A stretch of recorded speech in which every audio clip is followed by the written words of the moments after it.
ఉమ్మడి యూనివర్సిటీ మంచి భవిష్యత్తు కోసం తెలుగు విద్యార్థులు ఇష్టపడే యూనివర్సిటీ. పాస మైలారం సిగాచి ఫ్యాక్టరీకి సంబంధించిన ప్లేస్ని విజిట్ చేశారు సీఎం రేవంత్ రెడ్డి. అట్లాగే చాలామంది మంత్రులు కూడా ఆ ప్లేస్కి వెళ్ళినప్పుడు నిజంగా వాళ్ళు చూసిన తర్వాత వాళ్ళే చెలించిపోయినటువంటి పరిస్థితి. నిజంగా 2-3 అంతస్తుల బిల్డింగ్ ఎట్లా కొలాప్స్ అయిపోయింది అని అంటే ఆడ రెస్క్యూ ఆపరేషన్ చూసిన తర్వాత ఇప్పుడు 38 మంది చనిపోయినట్టుగా అధికారికంగా అనౌన్స్మెంట్ అయితే చేసిండ్రు. అసలైతే పరిశ్రమలో ఎంతమంది ఉన్నారు అనే లెక్క తీస్తే మాత్రం నిన్నటి వరకు బాగా కన్ఫ్యూజన్ ఉండే. పూర్తిగా అసలు ఏం మనుషులు కనీసం అంటే కనీసం ఎంతమంది ఉన్నారు, ఏంది ఆ అటెండెన్స్ రిజిస్టర్ ఏంది, ఆ కథ ఏంది, మీకు కనీసం ఇవ్వన్నా ఇన్ఫర్మేషన్ గ్యాదర్ చేయరాదా అన్నప్పుడు 143 మంది ఆ పరిశ్రమలో మార్నింగ్ షిఫ్ట్ అట్లాగే జనరల్ షిఫ్ట్లో ఉన్నటువంటి వాళ్ళు అని లెక్క తేల్చిండ్రు. ఆ తర్వాత ఏమైంది, అక్కడ ఏం జరుగుతుంది, ఎట్లాంటి రెస్క్యూ ఆపరేషన్ నడుస్తుంది, అసలు కంపెనీ వాళ్ళు ఎటుపోయినరు అంటే పత్తా లేదు, జాడా లేదు. ఆ కంపెనీ వాళ్ళు ఎటుపోయినరు కూడా తెలియదు. అక్కడ స్థానికులు అట్లాగే రెస్క్యూ చేసే వాళ్ళు ఎస్డిఆర్ఎఫ్, ఎన్డీఆర్ఎఫ్, డిఆర్ఎఫ్, పోలీసులు వీళ్ళందరూ వచ్చి అక్కడ ఉన్నటువంటి సిచ్యువేషన్ని బట్టి ఆ కంపెనీకి సంబంధించిన బస్సులు ఏవైతే ఉంటాయో ఆ బస్సులలో పంపించిండ్రు. దగ్గరలో ఉన్నటువంటి హాస్పిటల్స్లో అందరినీ తరలించిండ్రు. అందులో పూర్తిగా గాయాలై కాలిపోయినటువంటి పరిస్థితిలో ఉన్న వాళ్ళు నిన్నటి నుంచి కూడా నిన్న కేవలం 14-13 మందో చనిపోయిండ్రు. తీరా చూస్తే ఇవాళ డబుల్ అయిపోయింది, 38 మంది చనిపోయిండ్రు. తర్వాత ఇప్పుడు నిన్నటి వరకు కూడా ఏమన్నారు, 20 మందో 30 మందో మిస్సింగ్ కావచ్చు, అందులో కింద ఉండిపోయిన వాళ్ళు కావచ్చు అని అన్నారు. ఇప్పుడు 143 మందిలో 38 మంది చనిపోయారు. అందులోకి వెళ్ళి క్షతగాత్రులు 22-25 చెప్తున్నారు. అవి తీసేద్దాం అంటే 70-80 మంది ఇంకా కూడా లెక్కలేదు. 70-80 మంది మరి ఆ కింద శిథిలాల కిందనే ఉండిపోయినరా ఒకటి. తర్వాత ఇప్పుడు ఒక్కొక్కరు తీస్తూ ఉంటే అసలు కొంతమంది పూర్తిగా ఈ కాళ్ళు చేతులు ఎక్కడనో పడిపోయినాయి. ఇట్లా రకరకాలుగా అక్కడ రెస్క్యూ చేసే వాళ్ళు చెప్తుంటే ఎంత దారుణంగా ఉందంటే కొంతమందిని అసలు మనం టచ్ కూడా చేయలేనటువంటి పరిస్థితిలో ఉందరట. అంటే బుగ్గిపాలైపోయి నల్లగా మారిపోయినరట. మనకి ఎండాకాలంలో 50 డిగ్రీలు ఎండ దాటితేనే అసలు బయటకు వెళ్ళొద్దు అని ఆదేశాలు జారీ చేస్తుంది కదా రాష్ట్ర సర్కార్. జనరల్లీ అయితే ఎండాకాలం 50 degrees సెంటిగ్రేడ్ ఎండలు నమోదైతే ప్రజలు బయటకు వెళ్ళకండి, అసలు మొత్తం వ్యవస్థ స్తంభించిపోతుంది, హాలిడే అని డిక్లేర్ చేస్తారు, ఎవరు కూడా బయటకు వెళ్ళొద్దు అని. వడదెబ్బ తగిలి చనిపోతారు అనేటువంటిది కేవలం 50 డిగ్రీల ఉష్ణోగ్రతల్లోనే మనుషులకు ప్రాణహాని ఉంది. అంటే ఆడ 700 నుంచి 800 డిగ్రీల బాయిలరా రియాక్టరా పేలిపోయింది. అది కూడా ఇంకా తెలియదు, అది బాయిలరా లేకపోతే రియాక్టరా అనేది కూడా ఇంకా కూడా కన్ఫ్యూజన్ ఉంది. 700 డిగ్రీల నుంచి 800 డిగ్రీల సెంటిగ్రేడ్లో ఆడ ఉష్ణోగ్రత ఉంది, ఆ బాయిలర్ చుట్టూనో లేకపోతే ఆ రియాక్టర్ చుట్టూనో ఉంది అని అంటే మీరు ఇమాజిన్ చేసుకోరు. 50 డిగ్రీలకే మనుషులకు ప్రమాదం ఉంది అని మనకు తెలుసు. అట్లాంటిది 700 నుంచి 800 డిగ్రీల ఉష్ణోగ్రత దగ్గర మనుషులు ఒక్కసారి ఆ సిలిండర్ పేలిపోయిన తర్వాత బతికే అవకాశం ఎంతవరకు ఉంది ఆలోచించండి. అందుకే కదా ఇప్పుడు రెస్క్యూ ఆపరేషన్ చేద్దామంటే కూడా నిన్న ఎప్పుడో 9:30కి అయితే సాయంత్రం 5 గంటల వరకు కూడా ఇంకా పొగలొస్తున్నాయి, ఇంకా వేడి తెలుస్తుంది. అండ్ అక్కడ ఉన్నటువంటి పూర్తిగా పరిశ్రమలు కాబట్టి ఆ స్మెల్కి ముక్కులు మండడం, అట్లాగే కళ్ళు మండడం, గొంతు పోవడం, అసలు అత్యంత దారుణమైన పరిస్థితుల్లో ఇప్పుడు రెస్క్యూ ఆపరేషన్ కూడా కొనసాగుతుంది. సో ఇప్పుడు నేను చెప్పినటువంటి లెక్క ప్రకారం 70 నుంచి 80 మంది మిస్సింగ్.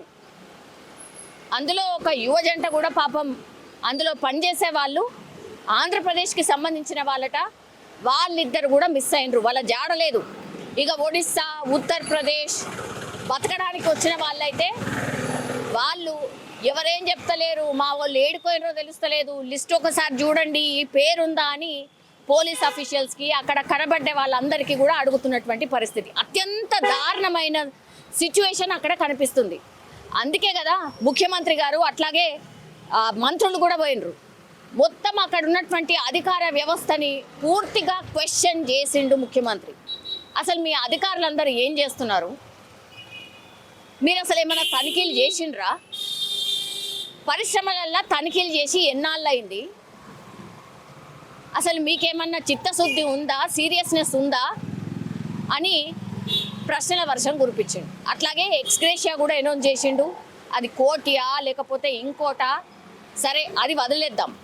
ఎట్లాగో ఎక్స్గ్రేషియా ఎలాగో ప్రకటిస్తారు, కానీ ఆ కంపెనీ యాజమాన్యం ఎటుపోయింది? కంపెనీకి సంబంధించిన ఓనర్స్ ఎక్కడికి వెళ్ళిండ్రు? ఈ ఇన్సిడెంట్ కాగానే గాయం ఎటుపోయినరో తెలియదు. ఇంత దారుణమైన పరిస్థితుల్లో ఇప్పుడు పరిశ్రమలు ఏవైతే నడుస్తున్నాయో అవి పూర్తిగా ఇట్లాంటి దారుణమైన పరిస్థితుల్లో ఉన్నాయని ముఖ్యమంత్రి రేవంత్ రెడ్డి కూడా గమనించిండు. అట్లాగే ఇప్పుడు మనం అందరం ఎక్స్పర్ట్స్తోని ఎవరితోని మాట్లాడినా సరే వాళ్ళు ఒకటి చెప్తున్నారు, ఇంత పెద్ద డిజాస్టర్, ఇంత పెద్ద ఘటన ఎప్పుడు కూడా ఏడ కూడా జరగలేదు. ఇగో ఇదే ఫస్ట్ టైం జరిగింది, అది తెలంగాణ రాష్ట్రంలో జరిగింది, ఇగో సిగాచి ఫ్యాక్టరీలో జరిగింది అని చాలామంది ఎక్స్పర్ట్స్ చెప్తున్నారు. సో అగైన్ మళ్ళా చూస్తే ప్రభుత్వాన్ని మీద ఒక విమర్శే కదా ఇది. అందుకనే దీన్ని చాలా సీరియస్గా తీసుకున్నారు. పక్కాగా లెక్క తేలాల్సిందే.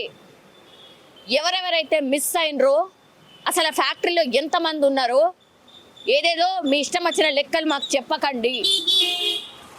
ఎవరు ఉన్నారు, ఎవరు లేరు, ఎవరు మిస్ అయినరు, ఎవరు దొరికిండ్రు, ఎవరు ఎక్కడండి వాళ్ళు, ఇవన్నిటి లెక్క కూడా తేలాల్సిందే అని చాలా సీరియస్గా, చాలా స్ట్రిక్ట్గా సీఎం రేవంత్ రెడ్డి వార్నింగ్ ఇచ్చినటువంటి పరిస్థితి కనిపిస్తోంది. మనకు తెలుసు ఎస్ఎల్బీసీ ఘటన, అందులో మృతదేహాలు అసలు ఇప్పటికీ కూడా చాలా రోజులైతే రెస్క్యూ ఆపరేషన్ చేసిండ్రు, సాయశక్తులా ట్రై చేసిండ్రు, అది కూడా ఒక డిజాస్టర్ ఇన్సిడెంట్. అగైన్ మళ్ళా ఈ సిగాచి ఫ్యాక్టరీకి సంబంధించిన ఇన్సిడెంట్ కూడా మళ్ళీ ఒక డిజాస్టర్ ఇన్సిడెంటే. ఇప్పుడు మృతులని గుర్తుపట్టరాని స్థితిలో ఉన్నారు కాబట్టే డిఎన్ఏ టెస్ట్ చేస్తే కానీ తెలిసే పరిస్థితి లేదు. మీరు ఊహించుకోండి ఎంత భయంకరంగా ఉందో సిచ్యువేషన్. ఇప్పుడు మనకు బాడీ పూర్తిగా కాలిపోయిన తర్వాత ఆ ఆకారం ఏదైతే ఉంటుందో ఆ ఆకారం మాత్రమే అక్కడ కనిపిస్తుందట. అట్లాంటి ఘోరమైన పరిస్థితుల్లో ఇప్పుడు ఆ సిగాచి ఫ్యాక్టరీలో ఎన్నో దృశ్యాలు ఇట్లాంటివి అక్కడ రెస్క్యూ చేస్తున్న వాళ్ళు చూస్తున్నారు. అండ్ వాళ్ళే మేము ఇంతవరకు కూడా ఇట్లాంటి పరిస్థితి ఏడా చూడలే, ఆర్ ఇట్లాంటి ఇన్సిడెంట్ ఏడా జరగలే అని స్వయంగా వాళ్ళే చెప్తున్నారు. మీరు అర్థం చేసుకోండి ఎట్లాంటి పరిస్థితి ఉంది అనేది. ఇంకా హాస్పిటల్లో ట్రీట్మెంట్ చేసుకుంటున్న వాళ్ళ పరిస్థితి అయితే వాళ్ళు కూడా కాలిన గాయాలు ఉన్నాయి కాబట్టి చాలామంది మనకు తెలుసు కాలిన గాయాలు అవి మనిషి మంచిగానే కనిపిస్తాడు, కానీ కాలిన గాయాలు ఒకవేళ స్టమక్ దగ్గర ఉంటే మాత్రం చాలా వరకు ఆ మనిషి చనిపోయే అవకాశాలే ఉంటాయి. మోహమో లేకపోతే చేతిలో కాల్లో కాలిపోతే ఏం కాదు, కానీ ఒకవేళ స్టమక్ పార్ట్ కాలిపోతే మాత్రం బతకడం కష్టం. సో మృతుల సంఖ్య డెఫినెట్లీ పెరిగే అవకాశం ఒకటి. తర్వాత ఇప్పుడు మిస్సింగ్ సంఖ్య ఎంత, అందులో పరిశ్రమలో ఆ రోజు ఎంతమంది ఉన్నారు, 143 లెక్క మీరు చెప్తే 38 మందే ఇప్పటి వరకు అధికారికంగా చనిపోయినరు. ఇంకో 20 నుంచి 25 మంది హాస్పిటల్లో ట్రీట్మెంట్ తీసుకుంటున్నారు. కాబట్టి 70 నుంచి 80 మంది మిస్సింగ్. వాళ్ళందరూ కూడా ఆ సిగాచి ఫ్యాక్టరీలోనే దహనం అయిపోయారా? ఇది ఇప్పుడు అతిపెద్ద ప్రశ్న. సో చూడాలి, గంట గంటకు దీనికి సంబంధించిన అప్డేట్స్ అయితే వస్తున్నాయి, కానీ ఎగ్జాక్ట్ ఫిగర్ ఏంటి అనేది మాత్రం అందరూ వేచి చూస్తున్నటువంటి పరిస్థితి కనిపిస్తోంది. కానీ నిజంగా అత్యంత బాధాకరం. నిన్న కూడా మేము వెళ్ళినప్పుడు చాలా మంది పాపం వాళ్ళు బతకడానికి వచ్చిండ్రు, వాళ్ళ ఫ్యామిలీ మెంబర్స్ మిస్సింగ్, ఏం చేయాలో తెలీదు, మన భాష కాదు, ఎక్కడి నుంచో వచ్చి ఇక్కడ ఉద్యోగం ఉంది కదా అని చెప్పి చేసుకోవడానికి వస్తే ఇప్పుడు మనిషే లేకుండా పోయాడు అని ఆవేదన వ్యక్తం చేస్తూ వాళ్ళు రోధిస్తున్న సిచ్యువేషన్ అయితే అక్కడ కనిపిస్తోంది. నిజంగా ప్రస్తుతం ఉన్నటువంటి సమాజం దేనికి ప్రయారిటీ ఇస్తుంది? ఆర్థిక సంబంధాల చుట్టూ మాత్రమే తిరుగుతోంది. మళ్ళీ ఎన్నికలంగానే చాలా విరక్తి కలుగుతాం.